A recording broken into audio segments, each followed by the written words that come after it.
How you doing? I guess it's time for an update on that world of diff. So here it is. It was fun, and I say it was fun because I may have done something else a short time into experiencing that world of diff. I blew up the stock motor.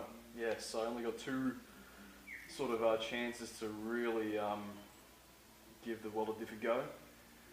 And I've kind of, blown it up. So what happened was I was practicing my launching for a roll racing scenario where it's obviously you're just dragging against someone, but you start from a roll. And that's where this car sort of excels because it doesn't really get much traction first and second sort of a thing. And roll racing is where it's at for this thing at the moment. And I was just practicing my launching.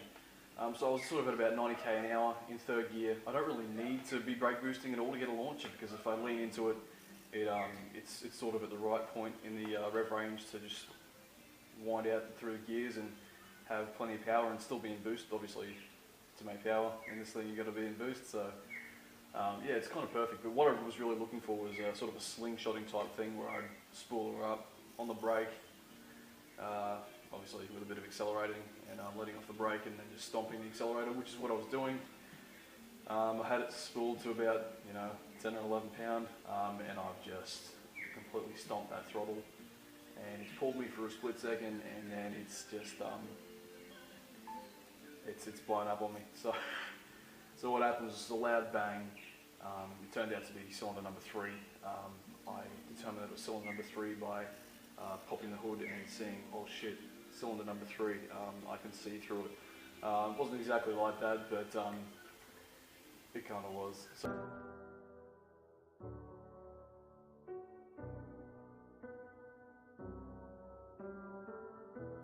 what happened was after it blew up, I just kept hearing this rattling and this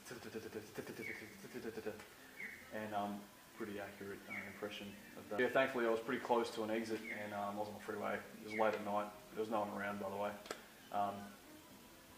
Rolled her off in neutral and there was smoke billowing out of the hood, so I popped it.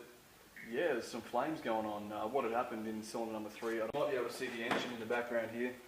So we have cylinder number 3, which is this one here, and where the starter motor sits is right at this point here. So when this rod's come through the side of the block and it's just still continuing its cycle until that rod just got smashed in half, it's shorted something out where the starter motor would have been. Where the starter motor was, where it would be on this engine. And so it's completely arced something out and the loom's caught fire.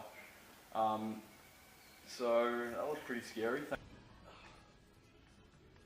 can see up in there, I actually put my finger in the crankcase and on this side. It caught fire a little bit too. You can see a lot of loom plastic caught alight. I think something shorted on the starter motor when the rod's gone through. Oh Jesus! Might need a new CV boot. That's a bit charred.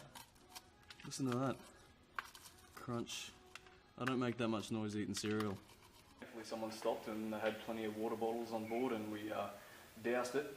I got it towed home, and it's been sitting here for like 3 or 4 months now. So I've been really slack with getting this engine together.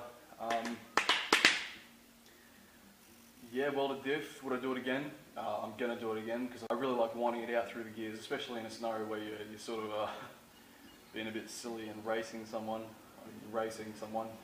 and it's just great because they're shifting gears and you're just... Yeah, because I really enjoy the ratios of the C154 as opposed to the C56.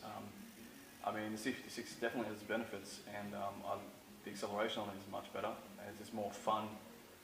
Sort of thing because it seems like you're always in boost no matter what, whereas the C154 you're sort of looking for it a little bit sometimes.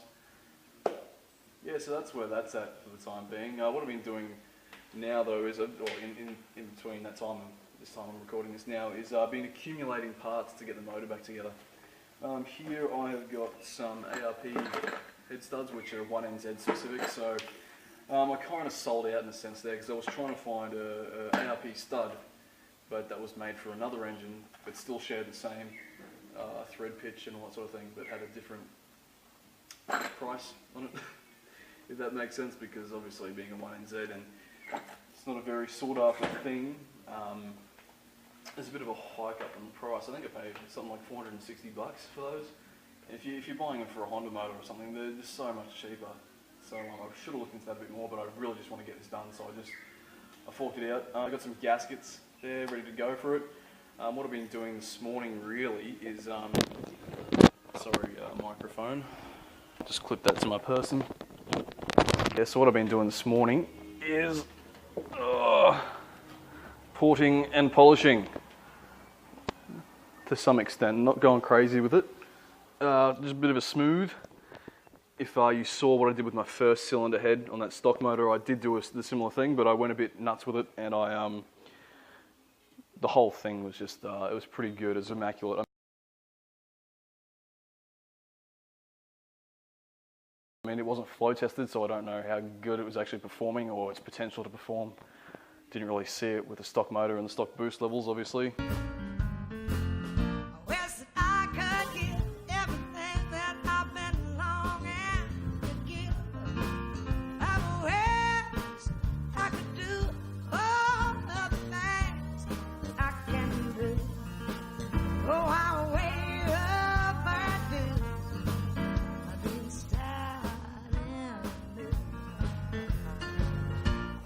I could